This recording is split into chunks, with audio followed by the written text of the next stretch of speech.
সংবাদের শুরুতে আমাদের সাথেই থাকুন। আজকের এই দেশনেত্রী বেগম খালেদা জিয়ার শারীরিক অবস্থা থেকে অসুস্থতার সামনে দোয়া মাহফিল এবং আলোচনা সভার সভাপতি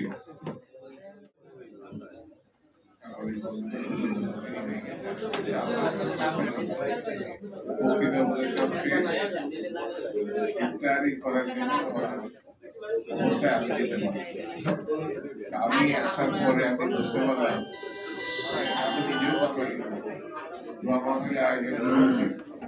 তিনি বাংলাদেশের সেই একজন মানুষ, তিনি তার স্বামী হারিয়েছিলেন দুটি মাসুম বাচ্চাকে নিয়ে, একেবারে অসহায়। তার স্বামী তার জন্য কোনো বাড়ি অথবা একটা প্লট রেখে যায়। আপনার মন্ত্রী হিসাবে যে পালিয়ে তার বোন, তার ছেলে, তার ধরে বাড়ির পর বাড়ি, শুধু যে ঢাকা শহরে এমনটা, সেই পরিবারে সারা বিশ্বে যেখানে বাড়ি পাওয়া যাবে।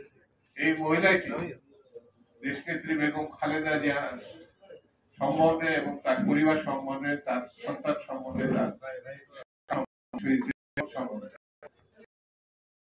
ঢাকা শহরে বলেছিলেন আমি নির্বাচনে